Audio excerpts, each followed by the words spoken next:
Fala galera do Smart, primeiramente, oficialmente, bom dia, boa tarde, boa noite para você que está assistindo essa aula muito importante.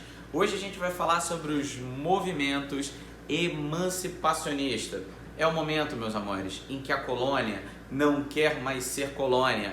É o momento da independência. Professor, o Brasil vai ficar independente aqui agora? Não, mas é o primeiro momento que se deseja a independência.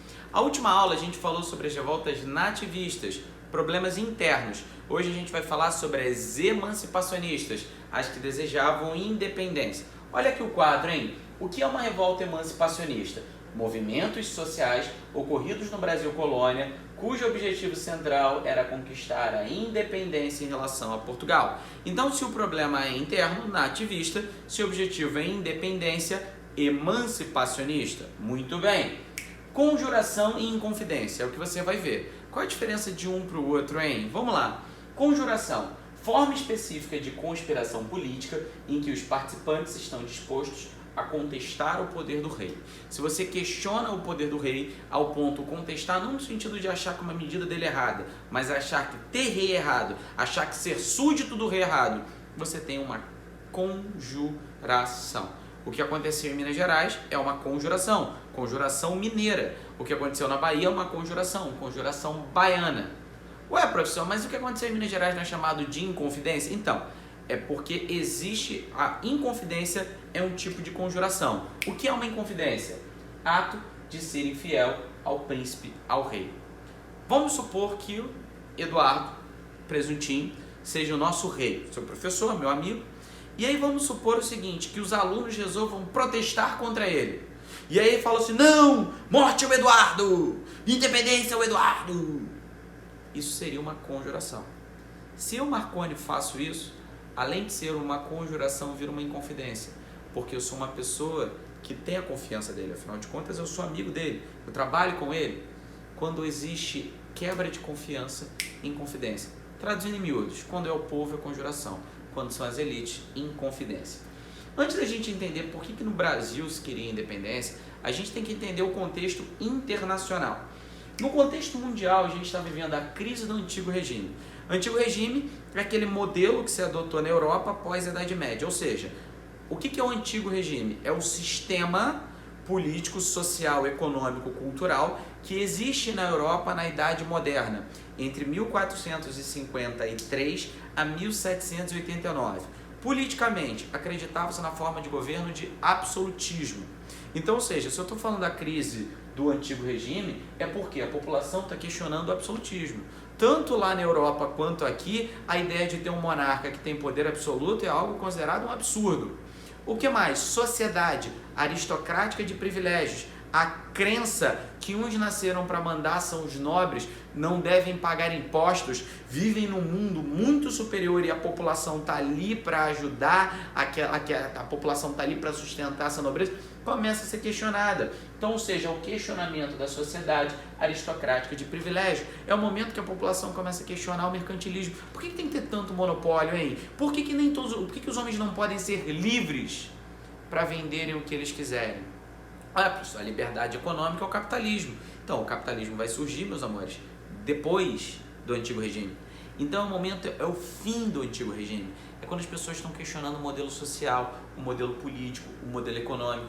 E isso vai respingar aqui no Brasil. Preste atenção, o que é uma colônia senão o fruto do poder do imperador ou do rei europeu? Quem está aqui vai questionar este modelo. Quem, nesse mundo que contestava o antigo regime, as principais ideias que vão dar legitimidade a isso são o iluminismo. O que é o iluminismo? O iluminismo é um movimento político-filosófico que questionava o antigo regime. Acreditava que o absolutismo era horrível. Acreditava que a sociedade aristocrática de privilégio, péssima. E o mercantilismo, um atraso. O que os iluministas defendiam? 1. Liberdade política. 2. Igualdade entre os homens perante a lei. 3. Liberdade econômica. Liberdade econômica e política, igualdade perante as leis, fraternidade entre a humanidade. Liberdade, igualdade, fraternidade. Professor, essa é a base da Revolução Francesa. É a base da Revolução Francesa, da independência dos Estados Unidos e do movimento de independência do Brasil. é iluminismo. Galera, a partir de agora, todas as revoltas que vão ocorrer no Brasil, todas não, mas a maioria das revoltas que vão ocorrer no Brasil e a maioria dos movimentos questionadores que vão ocorrer no Brasil tem por trás, ou em muito ou em pouco grau, um pouquinho da filosofia iluminista. Olha aqui, eles defendiam uma república com uma constituição, queriam a liberdade jurídica e econômica para todos os homens e igualdade jurídica aos indivíduos. Isso é a base do ideal iluminista, que é a base do mundo que a gente vive hoje, republicano, capitalista, constitucional. Muito bem. A insatisfação com o antigo regime e a disseminação das ideias iluministas vão levar àquilo que é um dos períodos da história mais fascinantes, a Era das Revoluções. Quais são as consequências? Independência das 13 colônias, ou seja, o chamado de Revolução Americana, independência dos Estados Unidos, Revolução Francesa, Revolução Industrial. Muito bem, esse é o contexto mundial. Se o antigo regime fosse um prédio, cara, ele estaria desabando àquela altura do campeonato. Enquanto isso ocorria lá, qual era o contexto do Brasil? Tá, o contexto do Brasil é o seguinte, a gente vivia no Brasil a crise do antigo sistema colonial. O sistema colonial era fruto do antigo regime. O antigo regime na Europa levou às grandes navegações, que levou ao processo de colonização, uma colonização em que quem estava aqui tinha mais ou menos um modelo que era uma cópia de quem estava lá. No Brasil não tinha um rei absolutista, mas tinha um vice-rei. A partir de 1720, o governo geral ganhou o nome de vice-rei. Tinha um vice-rei que era alguém que fazia aqui as coisas que o rei de Portugal queria que ele fizesse. Um modelo econômico era pautado pelo mercantilismo, monopólio em tudo quanto era medida, muitos impostos, não tinha liberdade, você não podia montar um negócio, se eu quisesse vender sal eu não podia, só se eu tivesse o monopólio do rei, uma sociedade absurdamente desigual. Então preste atenção, nesse finalzinho aqui, ou seja, nesse momento, 1770, 1780, vamos pegar o final do século XVIII, a gente vai viver a crise do sistema colonial.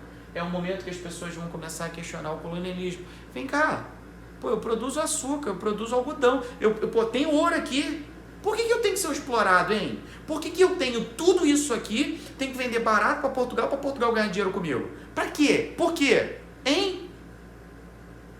O ódio vai correr nas veias das pessoas. Questionamento do pacto colonial, como eu te falei. Além disso, preste atenção nessa palavra aqui. Preste atenção nessa palavra aqui, marca essa palavra aqui, que eu falo para os meus alunos há anos. Um dia as provas ainda vão cobrar uma questão disso e vão pegar muitos alunos, não vocês. Sentimento de alteridade. Professor, meu Deus, ai, por favor, me explica o que é alteridades. Os colonos são diferentes dos portugueses. É aqui que, até então, na colonização, quem está aqui se acha português. No século XVIII, principalmente, 1700 qualquer coisa, quem está aqui cria um sentimento, cara, eu não sou português. O que eu sou eu ainda não sei, mas português eu não sou. Vai crescer no Brasil nessa época um forte sentimento regionalista. Eu botei isso? Botei. Um forte sentimento regionalista. Nesse momento o cara não vai bater no peito para dizer eu sou português. Ele vai dizer eu sou mineiro, eu sou baiano, eu sou gaúcho. Não é à toa que o nome da Inconfidência não é Inconfidência brasileira, é Inconfidência mineira. A conjuração é baiana. Foca nessa ideia. O nacionalismo brasileiro é uma coisa que só vai surgir com Dom Pedro II. Aqui nesse momento ninguém é brasileiro. Esquece esse troço que é brasileiro. Aqui nesse momento o que as pessoas estão pensando? Cara, eu não sou brasileiro porque não existe um sentimento chamado Brasil. Sim, no papel tu é brasileiro, meu irmão. Em sentimento não existe uma coisa chamada Brasil. Português eu também não sou. O que eu sou? Eu sou da minha região. Eu sou mineiro, eu sou gaúcho. E aí presta atenção. O sentimento de eu não sou português. A colonização é uma porcaria. Iluminismo junta tudo isso, cara, num liquidificador e vai ter isso daqui, olha. Desejo por emancipação política. Professor, eu tô ansioso pro próximo slide. O próximo slide, então, meus amores, é Inconfidência Mineira. 1789. Estamos aonde, meus amores? Estamos em Minas Gerais, vivendo a crise da mineração. Professor, por que ela estava vivendo a crise da mineração? Amores, o ouro é um recurso que acaba. E, pô, depois de 100 anos, ó, tirando o ouro, meus amores, estava começando a ficar escasso o ouro. Então, ano após ano, a gente tinha diminuição da produção de ouro. Qual o problema? Sem dinheiro tem menos impostos, o fazendeiro compra menos, o minerador compra menos, então o comerciante perde dinheiro, toda a economia deixa de girar. Só que Portugal, naquela mentalidade extremamente escrota, desculpa usar essa palavra, mas é verdade, em vez dela entender que os mineradores estavam passando por problema, ela resolve aumentar os impostos. Então, quando você menos ganha, o governo aumenta os impostos. Isso vai deixar a população irritada, principalmente a elite mineira. Entre os impostos, o pior imposto era o chamado imposto anual, que obrigava, presta atenção, os produtores de Minas Gerais, todo mundo em Minas Gerais, a pagar uma soma de impostos no valor de 100 arrobas anuais, contando 1.500 quilos. Somando todos os impostos, tinha que dar no final do ano 1.500 quilos. Só que como todo ano, cara, tá diminuindo a produção, né, tá diminuindo a extração do ouro, cada ano tá mais difícil pagar isso. Como cada ano tá mais difícil pagar isso, tinha isso daqui que podia ocorrer. Foca nessa palavra aqui, cara. Cai na tua prova quando cobra em Confidência Mineira. Derrama. Derrama, Senhor, derrama, Senhor, derrama sobre ele o seu amor. Não é essa musiquinha, não, meus amores. A derrama aqui é a cobrança de impostos atrasados. O governo português mandava tropa de elite para Minas Gerais. E vamos supor que faltasse 20 quilos de ouro, faltasse 40 quilos de ouro, ele ia começar a invadir a casa das pessoas, pegando bens de valor das pessoas para somar esse valor. É como se Minas Gerais virasse o ano já devendo 1.500 quilos. Se não pagar, o governo cobra, derrama. Isso é um absurdo. Isso é um absurdo cobrar um negócio desse. Agora, é um absurdo ainda mais quando você conheceu as ideias do iluminismo.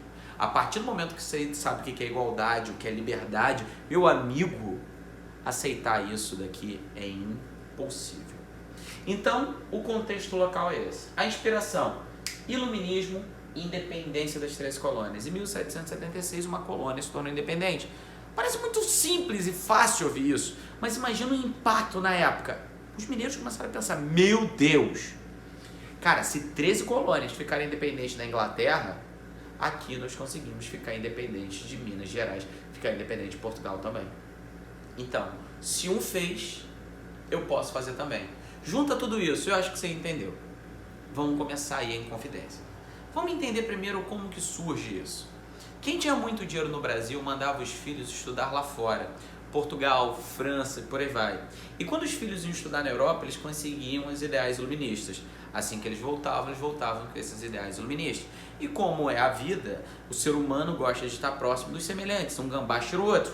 Então aquelas elites, o que elas faziam? Elas chamavam membros de outras elites, da elite também, para casa deles, os solares, aqueles lindos solares mineiros, e promoviam saraus. O que eram isso? Evento para recitar poesia, cantar música e por aí. E aí no meio do evento, os homens então, preste atenção, paravam tudo, deixavam as mulheres, iam para uma salinha, para uma biblioteca, fumavam ali um charuto, um cachimbo, bebiam ali um vinho do Porto, ficavam reservados. E ali era o momento de falarem sobre política, porque você tinha que falar sobre reservado só com a pessoa que você gostasse. Porque se você fala com um fofoqueiro mal do governador e esse fofoqueiro fala pro governador, você podia ser preso, até morto, dependendo de como fosse a situação. Lembra das revoltas nativistas, né? Então você chamava aquele grupinho ali e ficava debatendo. Cláudio Manuel da Costa, um dos principais poetas mineiros, mas acima de tudo, um grande advogado extremamente rico, convidou um grupo de homens para a casa dele e separou um petit comitê, um grupinho menorzinho. Era um grupo de homens que conheciam o iluminismo, que sabiam ler francês, estavam ali. O contratador da cidade, o cara que cobrava impostos, o padre Gonzaga, que era o padre mais famoso dali, estava lá também. Enfim, uma série de funcionários, meu irmão. Todo mundo ali falando sobre iluminismo, desejando a independência de Minas Gerais. Professor, se são pessoas de confiança desejando a independência, é uma inconfidência. Ah, moleque, tu entendeu. Presta atenção. No meio daqueles caras tinha um homem, Joaquim José da Silva Xavier. Não era rico. Ele era o que a gente entende como um oficial de baixa patente. Era um chamado, o cargo dele era um cargo que você comprava. Isso é muito engraçado. Pra você fazer parte do exército, sabe que você tinha que pagar para fazer parte do exército. Muito louco isso, né? Enfim, ele era, meus amores, alferes, neste ponto, que era o nome do cargo, e ele trabalhava no caminho, né? Ele trabalhava fugiu o nome agora, na Estrada Real, vendo se as pessoas tinham pagado imposto ou não. Há quem diga que era até corrupto, né? Há quem diga isso. Ele não era um cara rico, mas ele andava com o pessoal que era rico, lia francês melhor do que todo mundo e era o mais radical da galera. Presta atenção, meus amores, Tiradentes não foi o líder. Esse cara, esse Joaquim José da Silva Xavier, ele ganhava dinheiro também, além de alferes. Uma medida que ele ganhava dinheiro, que ele desde novinho ele adotava para ganhar um dinheiro extra, era fazer o trabalho de cirurgião barbeiro arrancando o dente das pessoas. Então por isso ele ganhou o apelido de Tiradentes, porque ele era, né, tipo dentista, vamos chamar assim. E ele era o cara mais ferrado ali do grupo, mas lia francês melhor que todo mundo, e lia com empolgação, lia Montesquieu, levantava a mão, aquela coisa toda. Presta atenção. E ali, sabe quando você reúne com teus amigos e fica imaginando o time dos sonhos? Ah, se eu ganhasse na Mega Sena, o que eu ia fazer? Enfim, todo mundo fica imaginando coisas. Eles imaginavam um governo perfeito. E o que eles imaginavam? Que um dia eles fariam a independência da região, Minas Gerais e Rio de Janeiro. A Inconfidência Mineira não queria a independência do Brasil. Isso foi uma mentira contada lá na República Velha para fazer Tiradentes o herói nacional, beleza? Queriam o fim do pacto colonial, adoção de uma república. Eu tô botando em vermelho tudo que é mais importante para você. Constitucional, com uma constituição. Ou seja, eles queriam botar os valores iluministas aqui, cara. Criação de fábricas.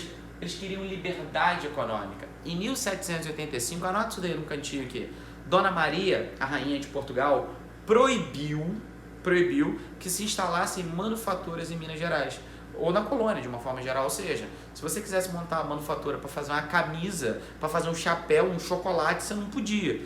Então eles queriam ter fábricas aqui, cara, o sentimento liberal, querem ganhar dinheiro. Criação de uma universidade em Vila Rica, instalação da capital em São João del Rei.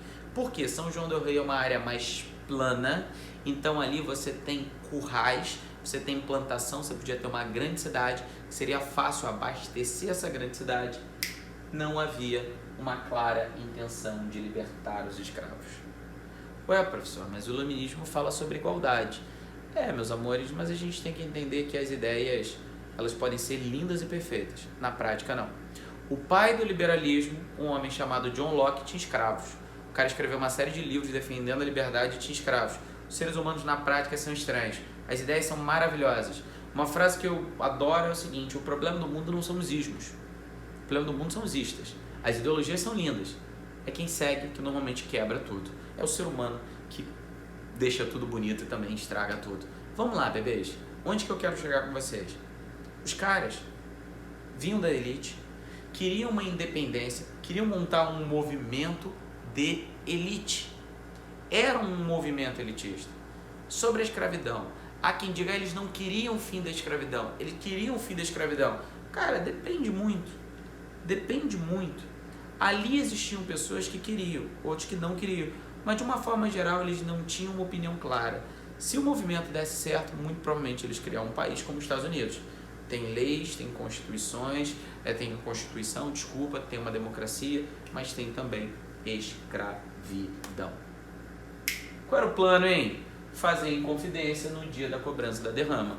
O povo ia estar puto, todo mundo ia pra rua, protestava e começava esse grande governo. Dias antes da derrama, os líderes então, na verdade os homens então começaram a se posicionar. Tiradentes veio para o Rio de Janeiro, alguns homens ficaram em outras cidades, muitos em Vila Rica. Qual era o objetivo? O objetivo que no dia da derrama ocorresse a revolta. Um homem, sim meus amigos, um homem com medo de dar errado, com medo de ser preso e com medo de morrer, resolve caguetar todo mundo. Houve delação. Cagueta esse cara aqui. Joaquim Silvério dos Reis, um homem rico que cobrava impostos. Ele foi na casa do governador, um homem chamado Visconde de Barbacena, contou tudo pro Visconde de Barbacena, que ficou assim: meu Deus, aquilo que acontece lá fora tá chegando aqui. É assim, normalmente quando acontece um problema lá fora no mundo, a gente acha que não vai chegar aqui. Quando chega aqui, a gente se assusta. Vocês estão vivendo um. E aí o seguinte, ele fica: meu Deus, o que eu vou fazer? Ele resolve não fazer a derrama, ou seja, não cobrou os impostos atrasados. O povo ficou calmo. Ninguém entendeu nada. O cagueta, Joaquim, Silvério dos Reis, presta atenção, manda uma carta para os Inconfidentes, mandam todos eles ir para a casa deles, dizendo que ele tinha uma coisa importante para contar. Quando eles chegam lá, prisão. Depois vai para o Rio de Janeiro, ainda ajuda a prender também o Tiradentes. O cara aguentou todo mundo, foi perdoado, ganhou um dinheiro bom, todo mundo preso. Dona Maria então mandou abrir uma grande investigação sobre a vida de todo mundo. É chamada devassa. Devassa é abrir, janela devassada, janela aberta. Devassa é abrir a vida de alguém. Investigaram e quando estava preso, o Cláudio Manuel da Costa disse o seguinte para o Visconde Barbacena: se você me prendeu, eu sei tudo de errado que você fez. Eu vou contar o que você fez de errado. Eu sei que você tem coisa errada. Professor, quais as coisas que eles tinham errado? Então, o nosso grande Cláudio Manuel da Costa, depois que ele ameaçou o governador, ele se matou. Numa cela que não tinha corda, numa cela que não tinha cadeira, apareceu corda, cadeira e um cara enforcado. E um cara que não sabia fazer nó de marinheiro se enforcou. Ele se enforcou para não ter que contar os segredos do governador. Óbvio que ele não se enforcou. Óbvio que ele foi morto e fingiram que ele foi enforcado. Não teve líder muito bem definido não, mas se teve um líder, foi esse cara chamado Cláudio Manuel da Costa. Os outros foram investigados. 2 anos depois do movimento acontecer, a Dona Maria então manda a seu parecer.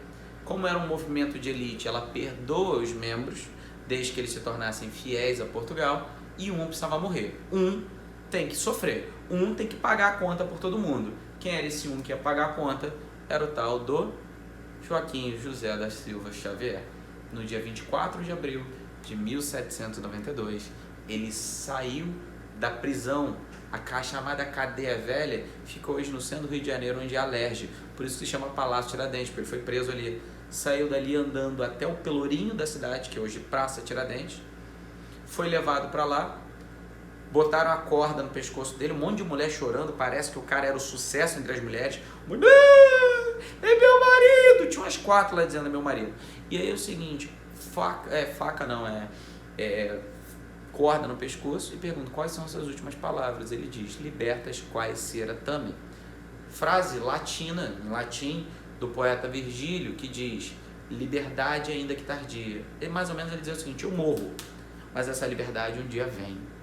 É melhor ter depois do que nunca ter. A liberdade vem. Abriu, Tiradentes caiu, era pro pescoço dele quebrar, mas a corda foi mal feita, não quebrou, ele começou a... O carrasco então pulou em cima dele para ajudar a enforcar. Colocaram ele no chão, esquartejaram ele ali em praça pública. A cabeça foi para um canto, o braço para o outro, perna para o outro. E no final, juntaram os restos mortais dele, enterraram e jogaram sal grosso em cima. A lição era o seguinte, para que desse mal nunca mais nasça nada. Foi assim que morreu Tiradentes, meus amores. Foi assim que viveu Tiradentes. Foi assim a Inconfidência Mineira. A outra que pode cair pra gente é a Conjuração Baiana.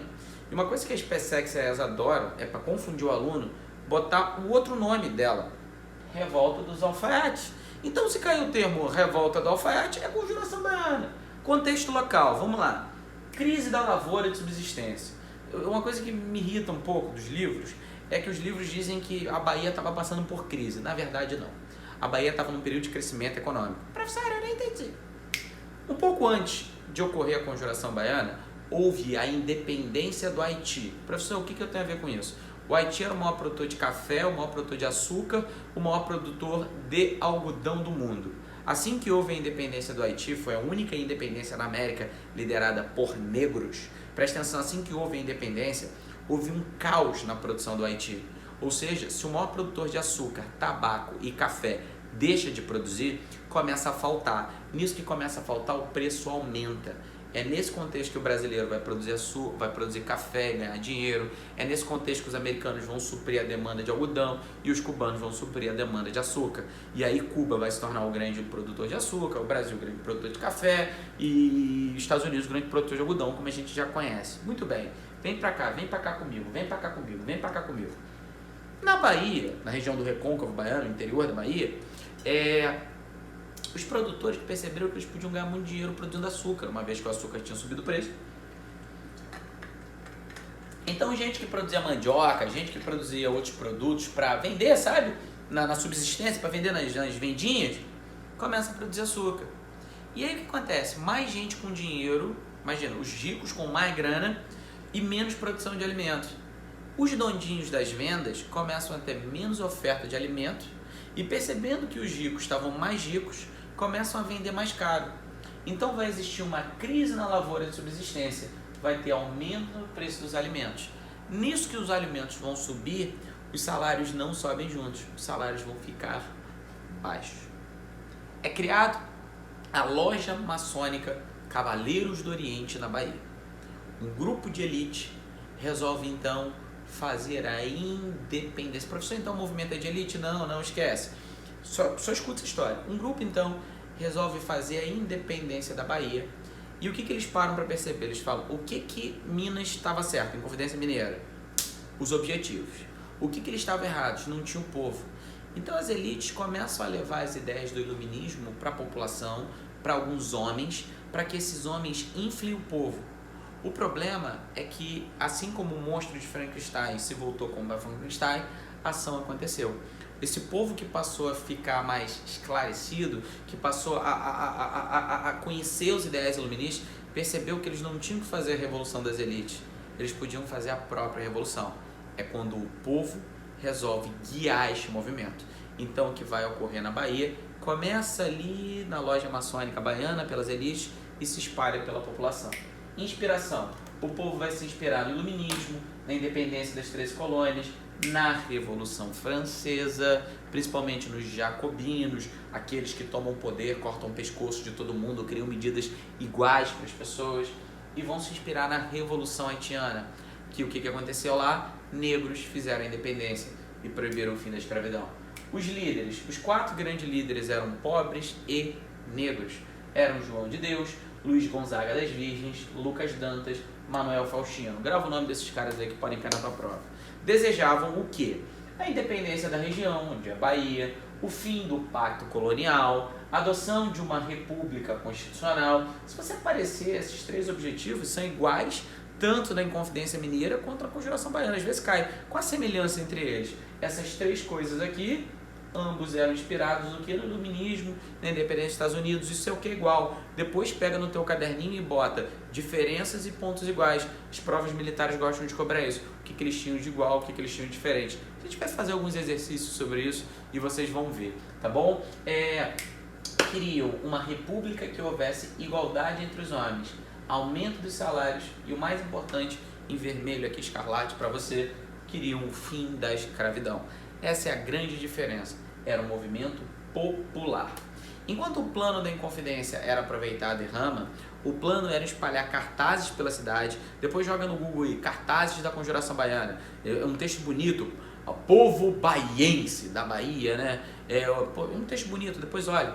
E o objetivo era que o povo pudesse ler esses cartazes, e ao ler esses cartazes ir movimentando a população, tipo uma manifestação hoje. Daqui a uma semana vai ter um protesto contra o governo, sabe, essa coisa assim? Enfim, o objetivo era esse, mas assim como a Inconfidência, houve delação. O movimento não saiu da fase de conspiração, nem a Conjuração Baiana, nem a Inconfidência Mineira saíram da fase de conspiração. As autoridades locais mandaram prender os envolvidos e, como os homens eram negros e pobres, foram mandados para a morte.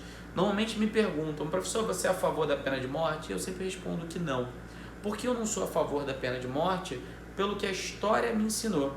Que quando o movimento, ao longo da história do Brasil, normalmente foi assim. Quando o crime é praticado pelas elites, ou a punição é prisão temporária, na maior parte das vezes degredo. Como era o caso dos ricos que participaram do movimento. O que é o degredo? Você perde o direito político, normalmente é mandado para o Mato Grosso, uma região muito longe. E o que acontecia com os pobres? Pena de morte. O problema é que a pena de morte não é aplicada no ponto de vista da igualdade da lei. A pena de morte quase sempre é um castigo de classe. São as populações mais pobres, são as populações mais vulneráveis que normalmente pagam por este crime, beleza? Você pode utilizar isso também, se você quiser, numa redação. Então, essa foi a Inconfidência Mineira, essa foi a Conjuração Baiana. Professor, qual o próximo assunto que a gente vai estudar? O próximo assunto é como que vai surgir um tal de Napoleão na Europa e como ele vai influenciar a rainha e o seu filho, um tal de Dom João VI, a mudarem a história do Brasil. Sobre a próxima aula eu só tenho uma coisa a dizer. Pontinho, pontinho, pontinho. Muito obrigado, galera. Um beijo grande pra vocês. Tchau, tchau.